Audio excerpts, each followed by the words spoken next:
Hi hello నమస్తే మన Telugu online క్లాసెస్కు స్వాగతం సుస్వాగతం. ఇప్పటివరకు మన తెలుగు ఆన్లైన్ క్లాసెస్ ఛానల్ని సబ్స్క్రైబ్ చేసుకోకపోతే ప్రతి ఒక్కరు తప్పనిసరిగా సబ్స్క్రైబ్ చేసుకోండి. నేను పెట్టే ప్రతి వీడియోని పూర్తిగా చివరి వరకు చూసి లైక్ చేసి కామెంట్ చేసి కొద్దిమందికైనా సరే తప్పనిసరిగా షేర్ చేయండి.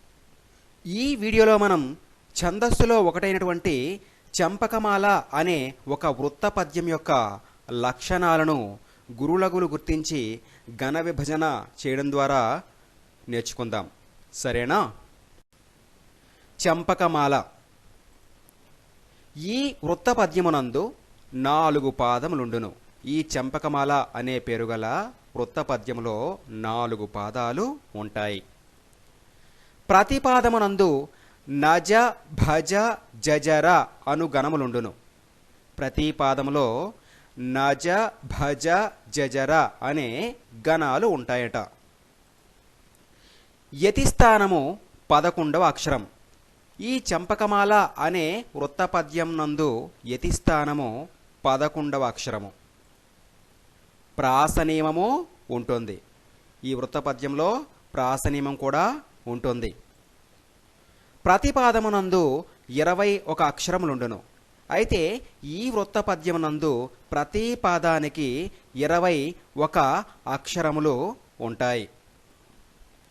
ఇప్పుడు మనం ఒక పద్యపాదాన్ని ఇచ్చి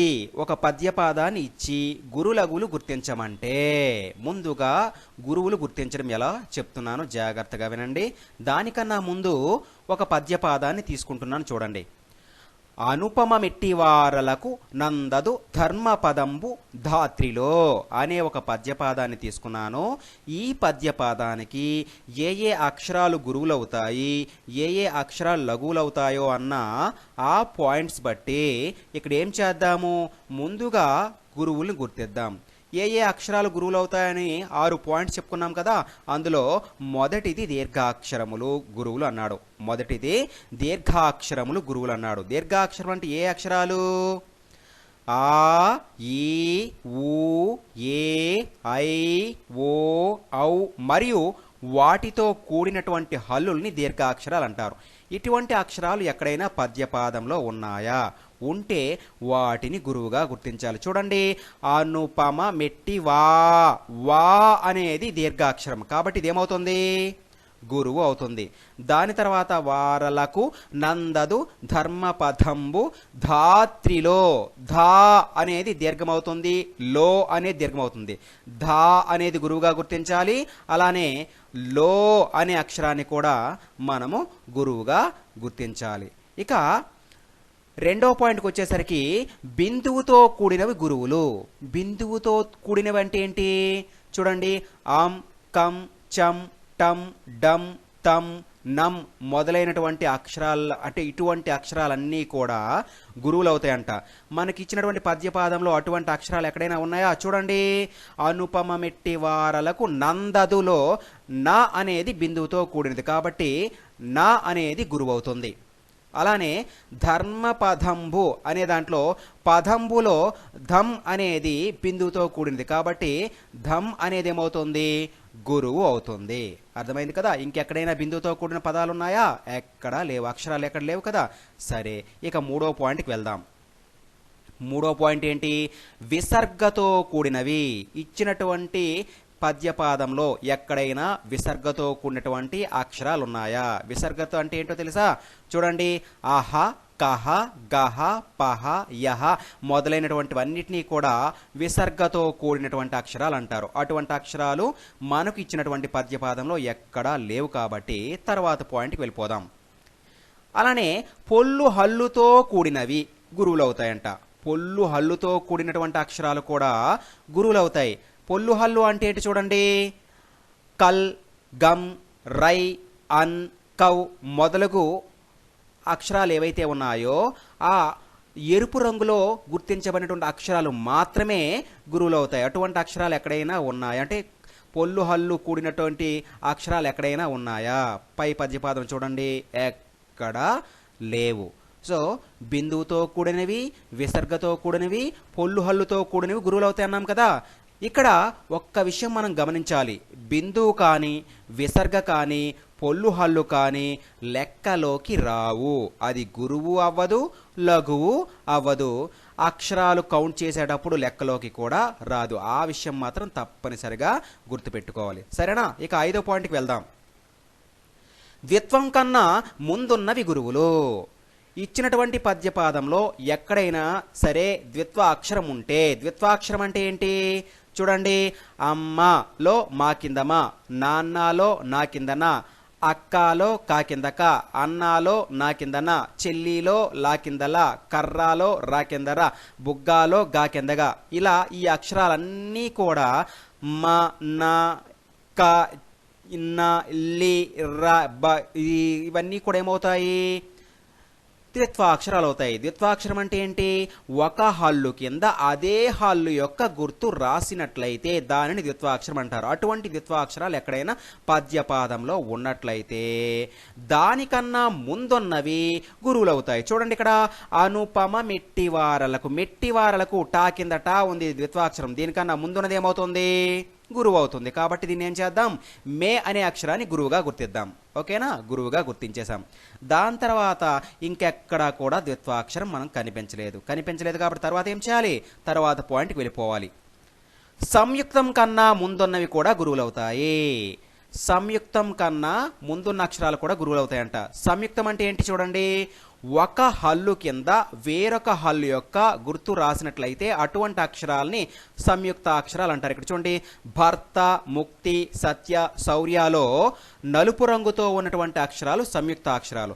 అటువంటి అక్షరం కన్నా ముందున్నటువంటి భ, ము, స, సౌ అనేవి గురువులు అవుతాయి. దేని ద్వారా? ఈ 6వ పాయింట్ ద్వారా, సంయుక్తం కన్నా ముందున్నవి గురువులు అనే విషయం ద్వారా. అటువంటి ఆ పాయింట్ ద్వారా మనం పైన ఇచ్చినటువంటి పద్యపాదంలో చూద్దాం. చూడండి, అటువంటి సంయుక్తాక్షరాలు ఎక్కడైనా ఉన్నాయేమో చూడండి. ఇక్కడ అనుపమ మెట్టి వారలకు నందదు, ధర్మ రా కింద మా ఉంది కాబట్టి ఇక్కడ ఏమవుతుంది? రా కింద మా అనేది సంయుక్త అక్షరము. దీనికన్నా ముందున్నటువంటి ధా ఏమవుతుంది? గురువు అవుతుంది. కాబట్టి ధాని మనం గురువుగా గుర్తించుకోవాలి. అర్థమైంది కదా? ఈ దీర్ఘాక్షరములు గురువులు, బిందువుతో కూడినవి గురువులు, విసర్గతో కూడినవి గురువులు, పొల్లు హల్లుతో కూడినవి గురువులు, ద్విత్వం కన్నా ముందున్నవి గురువులు, సంయుక్తం కన్నా ముందున్నవి గురువులని గుర్తించేశాం. ఇంకెక్కడా మిగలేదు. ఇలా గురువులు ఎప్పుడైతే అయిపోయాయో మిగతావన్నీ కూడా లఘువులే అయిపోతాయి. కానీ లఘువులకి కూడా కొన్ని పాయింట్స్ ఉన్నాయి కాబట్టి దాని ద్వారా లఘువుల్ని మనం గుర్తిద్దాం. సరేనా? లఘువులను ఎలా గుర్తించాలి? ఇచ్చినటువంటి పద్యపాదంలో లఘువులను ఎలా గుర్తించాలంటే మొదటి పాయింట్ చూడండి. హ్రస్వాక్షరములు లఘువులు. హ్రస్వాక్షరములు అంటే అ, ఇ, ఉ, అరు, ఏ, ఓ అనే అక్షరాలు మరియు వాటితో కూడినటువంటి హల్లుల్ని హ్రస్వాక్షరాలు అంటారు. అటువంటి అక్షరాలు ఎక్కడైనా ఇచ్చినటువంటి పద్యపాదంలో ఉన్నాయంటే చాలా ఉన్నాయి. చూడండి, ఆ అంటే హ్రస్వాక్షరం. ఆ అనేది హ్రస్వాక్షరం కాబట్టి లఘువైంది. ఇక్కడ నాలో ఊ ఉంది. ఊ అనేది హ్రస్వాక్షరం కాబట్టి ను అనేది కూడా లఘువైంది. పాలో ఆ ఉంది కాబట్టి ఇది కూడా హ్రస్వాక్షరం, పా కూడా లఘువైంది. మాలో ఆ ఉంది, ఇది కూడా హ్రస్వాక్షరం, ఇది కూడా లఘువైంది. దాని తర్వాత రాలో ఆ ఉంది, హ్రస్వాక్షరం, లఘువైంది. లాలో ఆ ఉంది, హ్రస్వాక్షరం, లఘువైంది. కూలో ఊ ఉంది, హ్రస్వాక్షరం, లఘువైంది. దాలో ఆ ఉంది, హ్రస్వాక్షరం, లఘువైంది. దూలో ఊ ఉంది, హ్రస్వాక్షరం, లఘువైంది. తర్వాత పాలో ఆ ఉంది, హ్రస్వాక్షరం, లఘువైంది.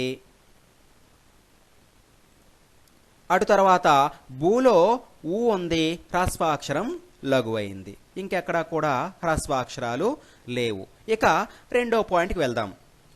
హ్రస్వదిత్వాక్షరములు లఘువులు అంటే ఒక హల్లు కింద అదే హల్లు ఉండి అది హ్రస్వమై ఉంటే ఆ అక్షరాలు ఏమవుతాయి?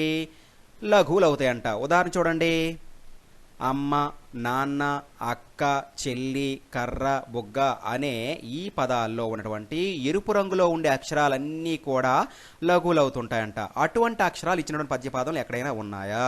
ఉంది, ఒకటి. ఎక్కడుంది? మెట్టివారలకు. చూడండి, మెట్టివారలకు టా కింద టా గుడిస్తే టీ అనేది హ్రస్వ ద్విత్వాక్షరం కాబట్టి ఏమవుతుంది? అది లఘువు అవుతుంది. ఇక తరువాత పాయింట్కి వచ్చేసరికి హ్రస్వ సంయుక్తాక్షరములు లఘువులు. ఇచ్చినటువంటి పద్యపాదంలో ఎక్కడైనా ఒక హల్లు కింద వేరొక హల్లు ఉండి అది హ్రస్వాక్షరమై ఉన్నట్లయితే అటువంటి అక్షరం అనేది ఏమవుతుంది? లఘువు అవుతుందంట. చూడండి ఉదాహరణ. భర్త, ముక్తి, సత్య, శౌర్య అనే పదాల్లో ఉండే ఎరుపు రంగులో ఉండే అక్షరాలు ఏవైతే ఉన్నాయో అవి లఘువులు అవుతాయంట.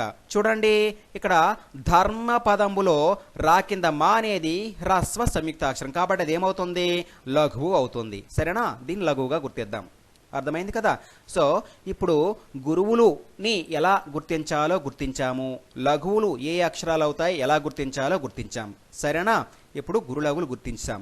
ఇప్పుడు ఏం చేయాలి? నెక్స్ట్ వీటిని మూడుగా డివైడ్ చేయాలి. ప్రతి గణమునకు కేవలం 3 గురులఘువులు ఉంటాయని చెప్పుకున్నాం కదా ముందు ఇంట్రడక్షన్లో.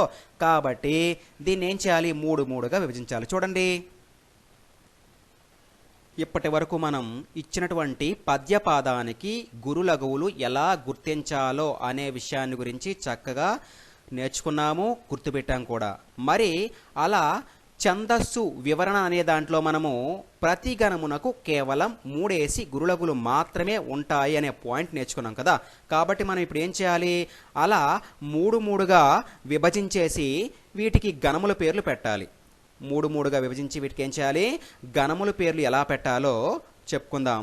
దానికన్నా ముందు ఇంతకు ముందు ఉత్పలమాల పద్య లక్షణాల్లో యమాతారాజభానస అనే దాని ద్వారా గురులఘువులు గుర్తించి గణ విభజన చేసి వాటికి పేర్లు పెట్టడం అనేది జరిగింది. కానీ ఇక్కడ ఒక 8 గణాలు, ఆ గణాల్లో ఉండే అక్షరాలు, ఆ అక్షరాలకు వచ్చే గురులఘువుల ఆధారంగా మనం అవి బట్టి పట్టే విధానంలాగా సాధారణంగా బట్టి పట్టమే అంటారు.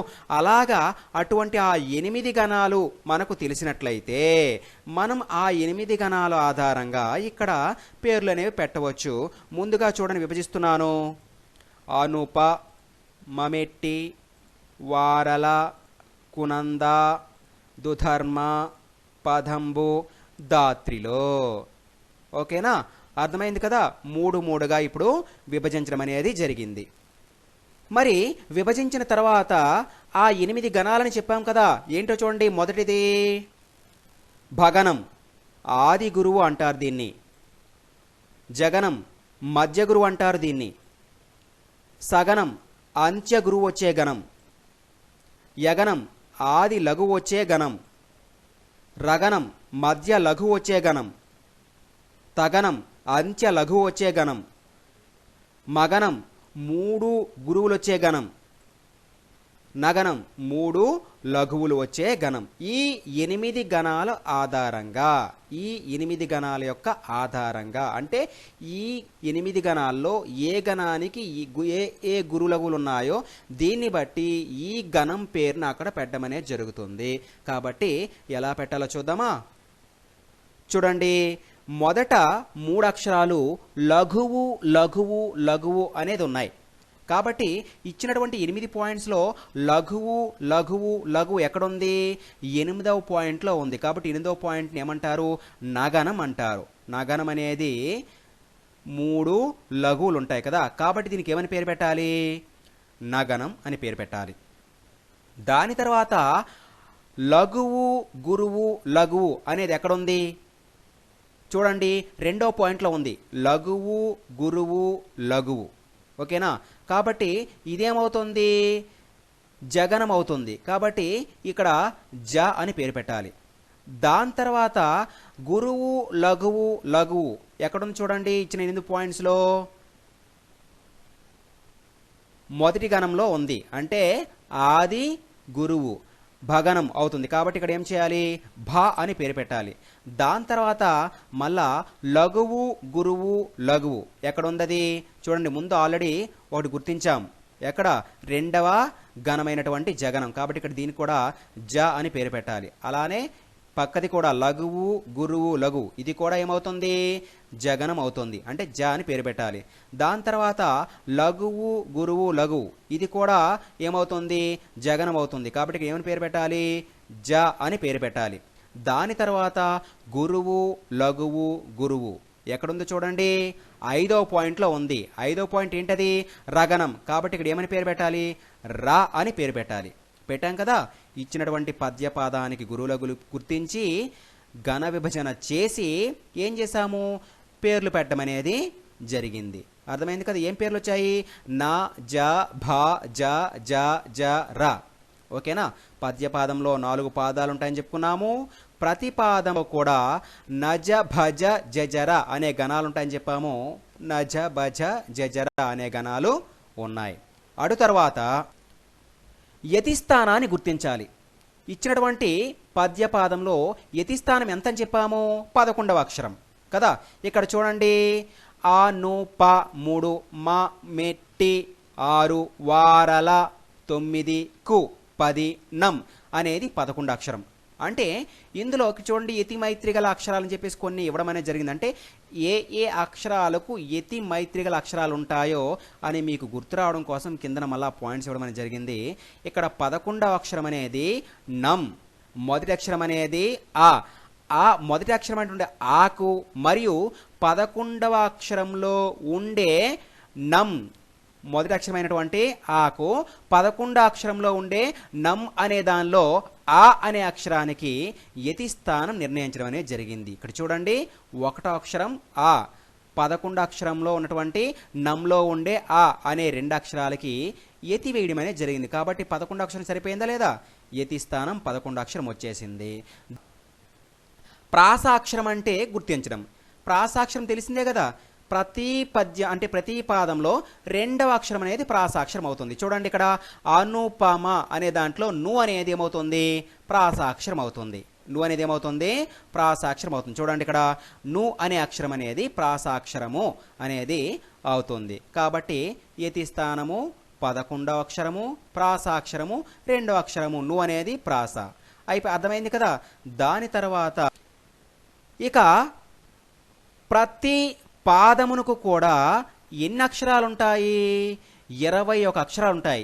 ఈ వృత్త పద్యమునందు ఏ వృత్త పద్యమునందు చంపకమాల అనే వృత్త పద్యమునందు ప్రతి పాదంలో కూడా 21 అక్షరాలు ఉంటాయని చెప్పాడు. చూడండి కౌంట్ చేద్దాము. ఆ ను ప మా ఆ 1 ను 2 ప 3 మా 4 మే 5 టి 6 వా 7 రా 8 ల 9 కు 10 నం 11 ద 12 దు 13 ద 14 మ 15 ప 16 దం 17 బు 18 ధ 19 త్రి 20 లో 21. ఈ వృత్త పద్యంలో 21 అక్షరాలు ఉంటాయన్నాడు. 21 అక్షరాలు ఉన్నాయా లేదా ఉన్నాయి. కాబట్టి వాడు చెప్పిన విధంగా ఛందస్సును రచించినటువంటి ఆ వ్యక్తి చెప్పిన విధంగా ఏమో చూడండి. చంపకమాలలో వృత్త పద్యమునందు 4 పాదములు ఉంటాయంటే మన టెక్స్ట్ బుక్లో మనం తీసుకున్నటువంటి సెంటెన్స్ ఏదైతే ఉందో పద్యపాదం ఏదైతే ఉందో అందులో ఉన్నటువంటి టెక్స్ట్ బుక్లో ఉండే 4 పాదాల్లో ఒక పద్యపాదాన్ని తీసుకున్నాం, సరిపోయింది. దాని తర్వాత ప్రతిపాదమునందు నజ భజ జజర అనే గణాలు ఉంటాయన్నారు. గణాలు ఉన్నాయి, సరిపోయింది. దాని తర్వాత యతి స్థానం 11వ అక్షరం అన్నారు. యతి స్థానం కూడా 11వ అక్షరం సరిపోయింది. కాబట్టి ప్రాస నియమం ఉంటుందన్నారు. ప్రతి అక్షరం ప్రాసాక్షరం అన్ని అక్షరాలు సమానంగా ఉంటాయి. కావాలంటే మన టెక్స్ట్ బుక్లో ఎక్కడైతే చమ్ అనే ఒక పద్యం ఉన్నది తీసుకొని ఆ చమ్ అనే టైటిల్తో ఉన్నటువంటి పద్యాన్ని తీసుకొని రెండవ అక్షరం చూస్తే అది కరెక్ట్గా సరిపోతుంది. ఒకటి గుర్తుపెట్టుకోవాలి, ప్రాసాక్షరం అనేది అచ్చులు మారినా పర్వాలేదు, హల్లులు మారకూడదు, అది మాత్రం గుర్తుంచుకోవాలి. దాని తర్వాత ప్రతి పాదమునందు 21 అక్షరాలు ఉంటాయన్నాడు. 21 అక్షరాలు ఉన్నాయి. అర్థమైంది కదా. చంపకమాల పద్య లక్షణాలు ఏంటి? ఈ వృత్త పద్యమునందు 4 పాదములుండును. ప్రతి పాదమునందు నజ భజ జజర అనే గణాలుంటాయి ఉన్నాయి. యతి స్థానం 11 అక్షరము, 11 అక్షరం చూపించాము. ప్రాస నియమం ఉంటుంది, అది కూడా ఉంది. ప్రతి పాదమునందు 21 అక్షరములు ఉన్నాయి. కాబట్టి ఈ చంపకమాల పద్య లక్షణాల గురించి అర్థమైంది కదా. అర్థమైందని అనుకుంటాను. అందరికీ ధన్యవాదములు.